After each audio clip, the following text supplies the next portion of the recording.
Jadi hari ini Anda akan melakukan diskusi akhir terkait topik-topik yang Anda lakukan, praktikum yang Anda lakukan. Nanti akan ada 4 topik.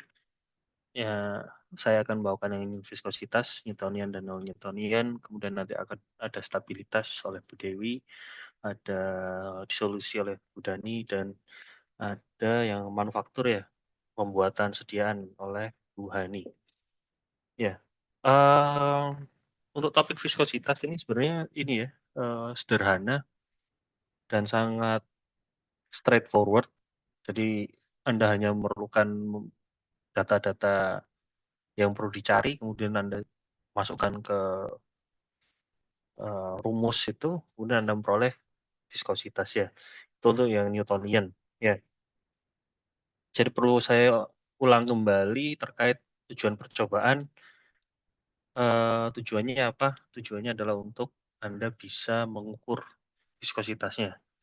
Nah, kebetulan sediaan farmasi itu ada yang Newton, ada yang tidak mengikuti hukum Newton atau non-Newton.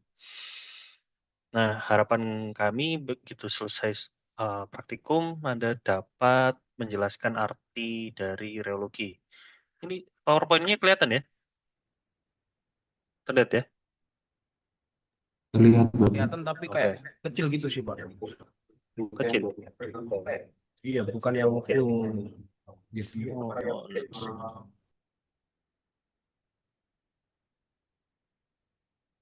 ini kelihatan. Besar atau kecil? Kecil. Oh, kecil.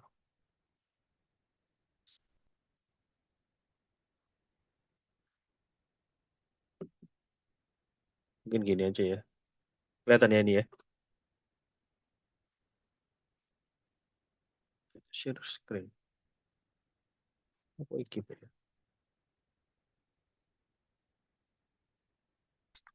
Ini mungkin ya, besar atau masih kecil?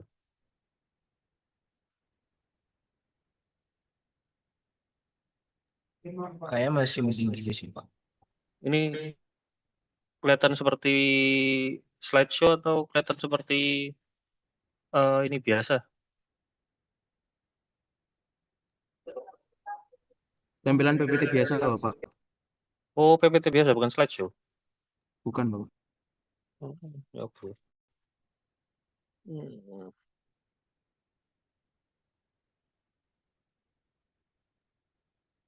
Izin Bapak, sepertinya tidak masalah karena yang penting kan materinya bisa terlihat dengan jelas. Gini ya mungkin ya. Ini kelihatan slideshow, bukan? Halo. Ini kelihatan kecil Pak, seperti tampilan slideshow tapi yang tampilan dari presenternya, bukan tampilan dari yang melihat. Oh iya. Oh, segini wae lah. Ini aja ya. Kecil Bapak, Mungkin kayak sepertinya gini ya. seperti itu aja. Oke, kayak gini aja. Ini kelihatan ya? Melihat Bapak. Oke. Jadi tujuannya diharapkan mahasiswa diharapkan untuk menjelaskan arti viskositas dan eh,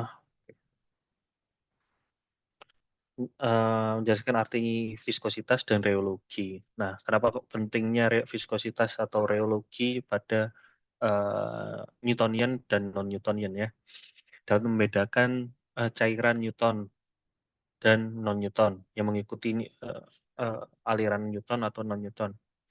Kemudian dapat menggunakan alat-alat penentuan viskositas. Yang terakhir dapat menentukan berapa viskositas cairan yang mengikuti hukum Newton. Nah, seperti yang kita sudah lakukan praktikum, ini mungkin kita mulai dari sini dulu aja. Anda diminta untuk menentukan berapa viskositasnya. Nah, viskositas itu untuk apabila menggunakan volleyball, penentuan viskositas itu memerlukan beberapa data, termasuk konstanta bola, berat jenis bola, berat jenis sampel, dan waktu yang diperlukan untuk bola itu melewati 2 tanda. Nah, ini sangat straightforward, sangat tidak berbelit-belit ya. Anda hanya perlu mencari data-data ini, kemudian Anda bisa menentukan yang namanya viskositas. Nah, penentuannya seperti apa? Adalah penentuan nomor bola mungkin yang agak ini. Nah, bola itu ternyata memiliki massa jenis yang berbeda. Kemudian memiliki konstanta yang berbeda. Konstanta dan massa jenis bola ini Anda peroleh dari penentuan nomor bola. Jadi nomor bolanya berapa, Anda langsung mendapatkan data massa jenis bola dan konstanta bola. Selain nomor bola, Anda memperoleh konstanta dan berat jenis bola, Anda perlu mencari yang namanya berat jenis sampel. Itu sudah Anda lakukan kemarin, gunakan yang namanya pyknometer.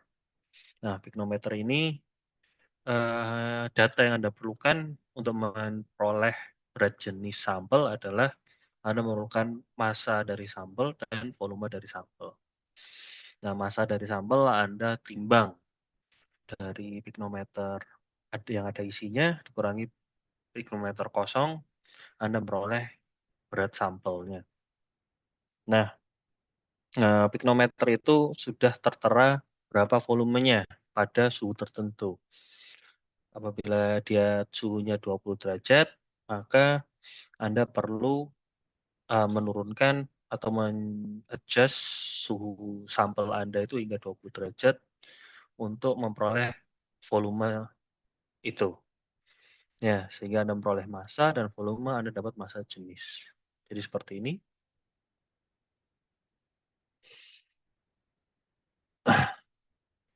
Sehingga Anda memperoleh berat jenis sampel. Jadi Anda sudah dapat nomor bola, dapat berat jenis sampel, dan waktu yang diperlukan untuk melewati dua tanda. Jadi waktu bola yang Anda pilih untuk melewati tanda, Anda memperoleh T. Nah, ini Anda bisa kali saja semua, kemudian Anda memperoleh yang namanya viskositas sampel. Mudah ya. Jadi contohnya seperti ini. Ini adalah sampelnya propilen glikol menggunakan bola nomor 2 dan nomor 3.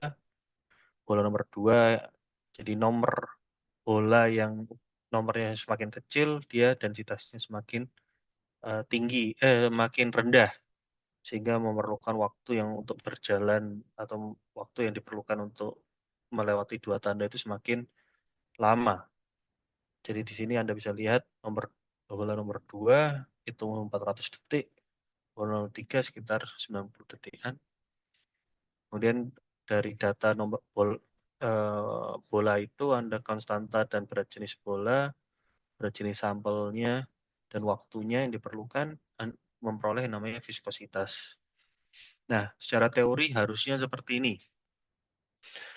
Viskositas antara menggunakan dua bola yang berbeda harusnya mendekati atau sama atau mendekati. Nah, apabila saya lihat laporan Anda ya, ada yang mendekati, tapi ada juga yang 2 kali lipat. Nah, itu apa yang salah di situ? Berarti di antara 4 data ini, bisa berat jenisnya Anda salah mengukur, misalkan volumenya tidak tepat mungkin, atau suhunya belum tepat Anda sudah nimbang, atau penentuan bolanya bisa keliru mungkin. Harusnya itu bola nomor 3, Anda tulisnya bola nomor 4 atau sebaliknya, sehingga bisa menyebabkan viskositas hasil dari kalkulasi ini sangat berbeda jauh. Nah, itu bisa dikoreksi atau bisa diintrospeksi. Harusnya itu dekat sama atau mendekati seperti data ini. Contoh lain, ada ya. Iya, ini contohnya propilen glikol. Dari sini ada yang ditanyakan? Ada yang mendapatkan datanya agak jauh-jauh?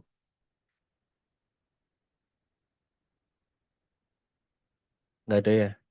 Nggak ada yang ngerasa kalau datanya jauh-jauh. Oh, iya. Jadi secara teori harusnya mendekati.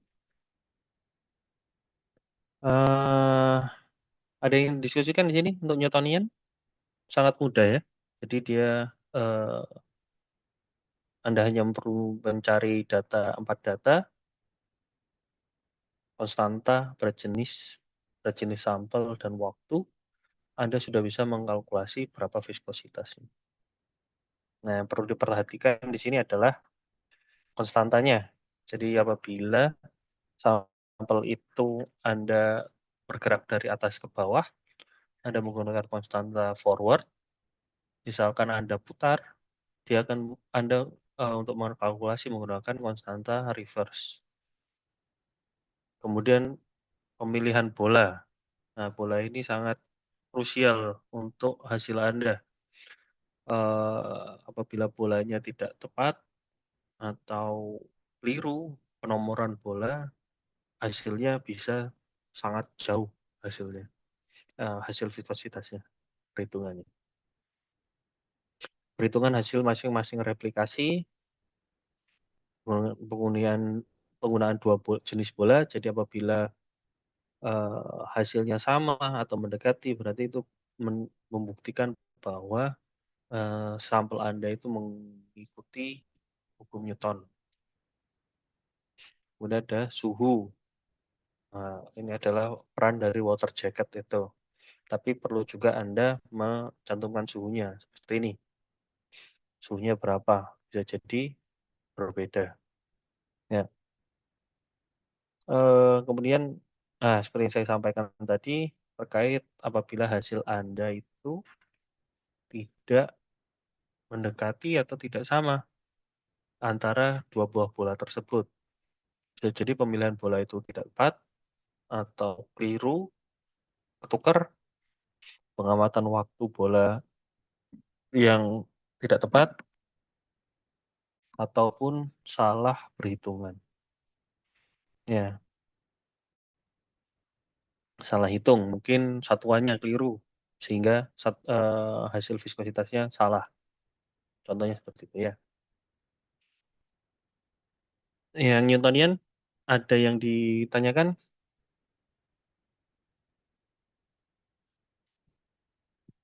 Tidak ada? Ya, kalau tidak ada, saya lanjutkan ke viskositas non-Newtonian. Nah, tujuan praktikum mampu menjelaskan artinya viskositas dan reologi. Kemudian mungkin kenapa reologi lebih Anda lihat pada viskositas non-Newtonian dibandingkan nilai viskositas. Jadi reologi lebih penting daripada viskositas pada sediaan yang mengikuti non-Newtonian. Kemudian dapat membedakan cairan Newtonian maupun non-Newtonian menggunakan alat penentuan viskositas dan reologi, menentukan viskositas dan reologi dari cairan non-Newtonian. Nah, untuk viskositas non-Newtonian ini, bentar. Anda melihat waktu yang dibutuhkan untuk dia berputar selama 100 kali. Ya. Nah, itu pada pemberian stres atau tegangan geser seperti apa, seberapa besar. Jadi contohnya kemarin yang Anda lakukan misalkan 5 gram, 10 gram, itu berapa waktunya yang dibutuhkan untuk dia berputar 100 kali. Dari situ Anda bisa lihat D-nya berapa. Ini adalah berapa waktu yang diperlukan untuk dia berputar 1 kali. Jadi apabila 100 kali itu 35,10 detik di sini contohnya. Kalau 1 kali berapa? Berarti apabila dia 1 kali 0,028 detik. Kemudian Anda lihat RPM-nya atau kecepatannya. RPM itu kan rate per menit. Jadi putaran per menit. Anda bisa 60 detik ke 60 kan waktu ya, detik, 60 detik per 35,10 itu waktu yang Anda butuhkan 100 putaran. Nah, ini berapa satu putarannya per menit. Jadi dapatnya 170,40. Misalkan ini ya. Kemudian Anda bisa membuat grafik reogram antara tegangan geser dan kecepatan geser. Tegangan geser itu maksudnya ada stres yang kekuatan stres yang Anda apply ke sampel tersebut, kemudian reaksinya terhadap sampel tersebut apa yang dilihat adalah kecepatannya, kecepatan gesernya. Sehingga Anda bisa membuat yang namanya mana ya? Seperti ini, reogram. Ini Y-nya adalah kecepatan geser, X-nya tegangan geser. Anda bisa lihat peningkatan kecepatan geser dan tegangan gesernya. Apabila Anda lihat di sini, ini ada viskositasnya. Nah, viskositasnya gimana? Dia mengikuti seperti apa? Nah, ini semakin naik, kemudian ada landai. Untuk contohnya ini CMCNA. Kalau ini kotrimoxazole. Jadi naik, kemudian landai. Ini kebetulan yang terjadi apabila sedian kita sedikit encer. Nah, dari situ Anda bisa lihat apa? Anda bisa menentukan viskositasnya. Nah, viskositas pada setiap applied stress itu berapa? Itu menggunakan rumus ini. KV, ketetapan konstanta alat, yaitu 57, bebannya atau stres yang diberikan, W per kecepatan putaran. Sehingga Anda memperoleh yang namanya viskositas pada tiap stres yang diberikan. Nah, ini dapat disimpulkan dari sini adalah viskositasnya berubah tergantung stres yang diberikan.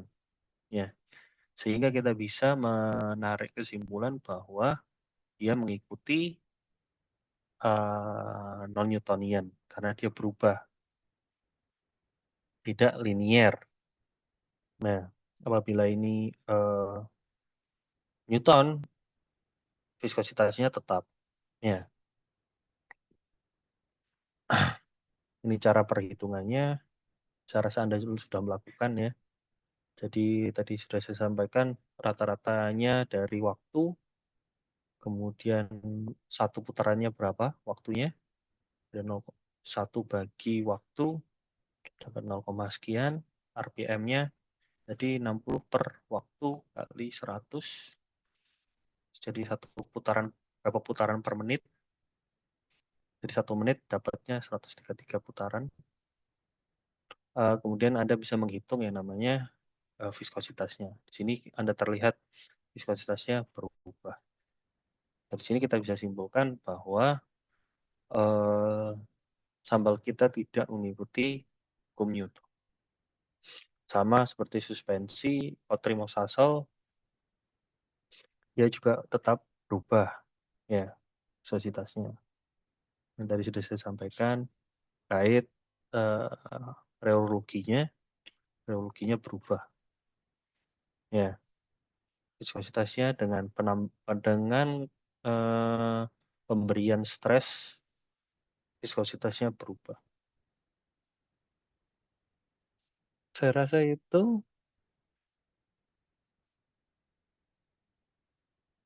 ini sama semua ya.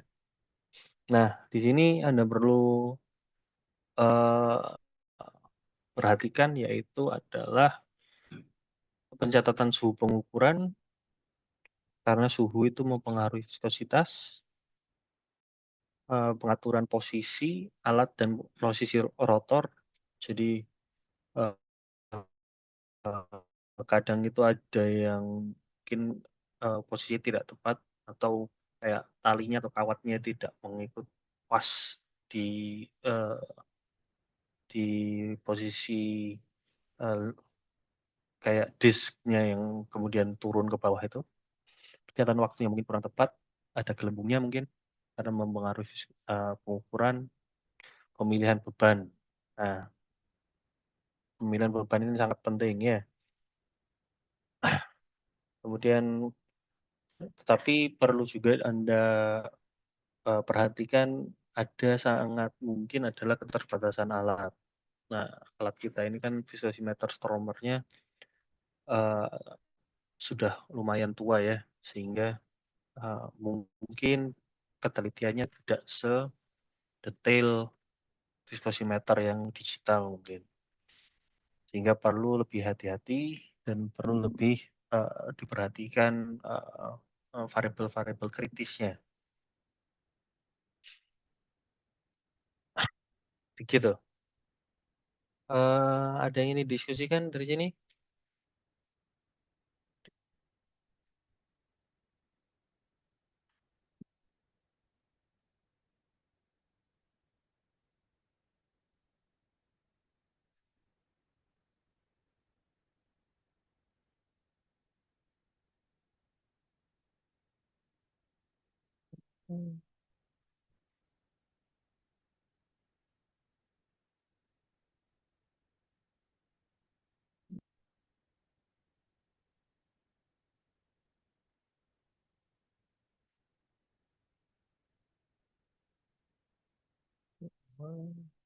Ini ada sedikit video mungkin bisa dilihat.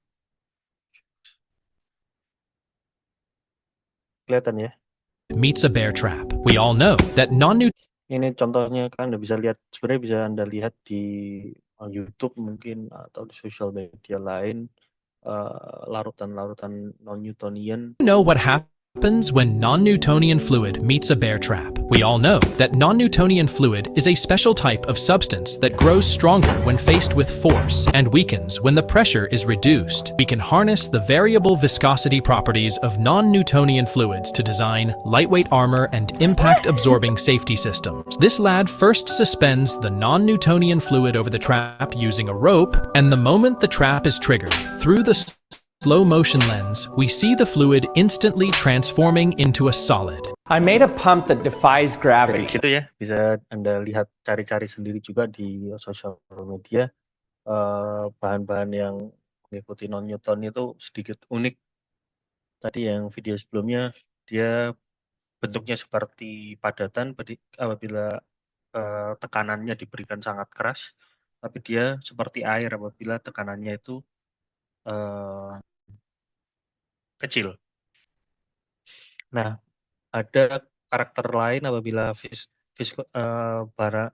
larutan itu memiliki viskositas yang cukup tinggi, dan seperti ini. I made a pump that defies gravity. This video is not in reverse. This is called the tubeless siphon effect. This tube is sucking up the liquid, and this tube is putting it back in after it goes through this peristaltic pump. I can lift it way above the surface and it just keeps pumping like normal. How is this possible? The reason this is happening is because I'm using a special liquid here. It's called polyethylene glycol. This liquid was made famous for its self-siphoning effect, where if you have a jar full of it and start pouring it, it'll siphon itself out of the jar and empty the whole thing. Okay, watch it just kind of disappear out of the cup. So I barely tilt it, I leave it at the same angle, and it just drains it. Jadi tadi Anda lihat juga karakter lain dari sedian yang memiliki viskositas yang tinggi, dia bisa menuang sendiri gitu ya.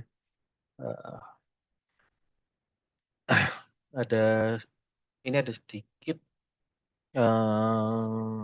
penjelasan terkait shearing stress dengan shearing strain-nya yang mengikuti hukum larutan yang mengikuti hukum non-Newtonian. The viscosity stays the same no matter how much shear stress is applied. Non-Newtonian fluids, on the other hand, do not behave the same way. While there are several varieties of non-Newtonian fluids, we will focus on shear thinning and shear thickening fluids. For shear thinning fluids, the apparent viscosity decreases with increasing shear rate. The harder the fluid is sheared, the less viscous it becomes. Tomato ketchup, for instance, stays almost solid in the bottom of a plastic bottle until it is squeezed, at which point it squirts out easily. It is shear thinning.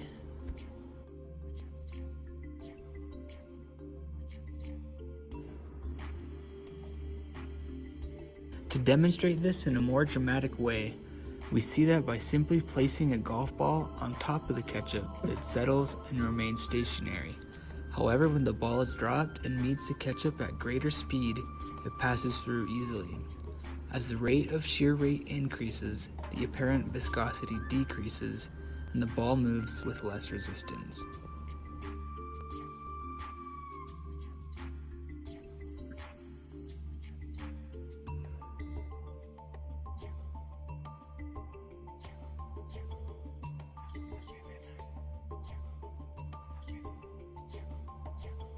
For shear thickening fluids, the apparent viscosity increases with increasing shear rate.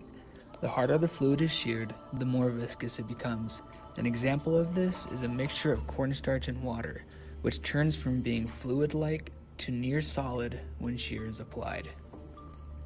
As you can see, it behaves very differently. When the ball is gently placed on top of the surface of the mixture, it slowly but surely sinks. However, by applying more shear in an attempt to remove it, the solid-like qualities of the substance are demonstrated. We see that if the ball is dropped and impacts the mixture with a high initial velocity and greater shear force, its apparent viscosity is much, much higher.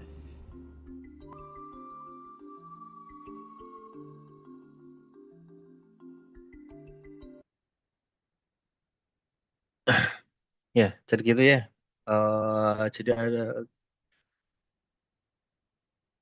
Jadi larutan itu ada sifatnya beda-beda. Ada yang ngikutin Newtonian dan non-Newtonian. Tadi video terakhir tadi terkait non-Newtonian, ada yang istilahnya yang dia angkat itu shear thickening sama shear thinning.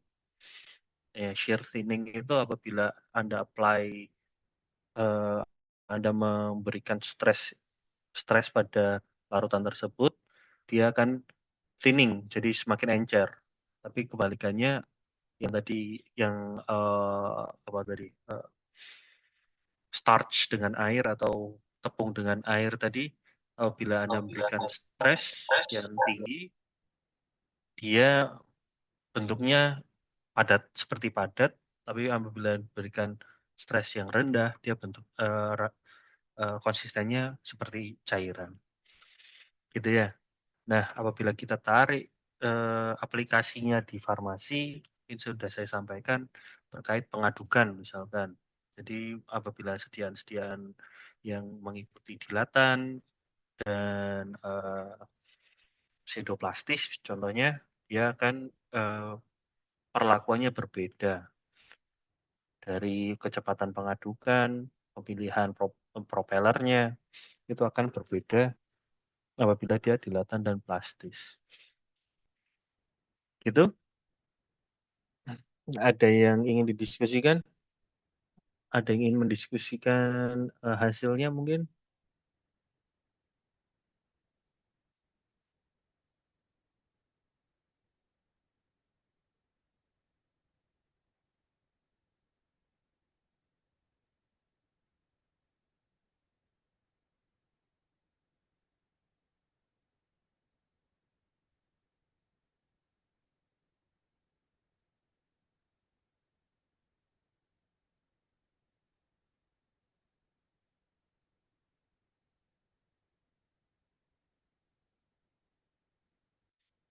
Tidak ada?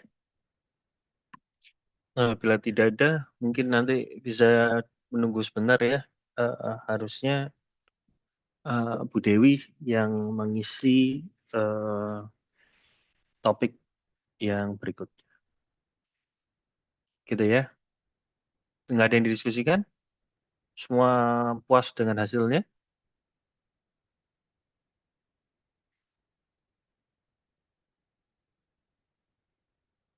Ya, apabila tidak ada, saya tutup topik saya. Terima kasih atas waktunya. Assalamualaikum warahmatullahi wabarakatuh. Waalaikumsalam warahmatullahi wabarakatuh. Warahmatullahi wabarakatuh.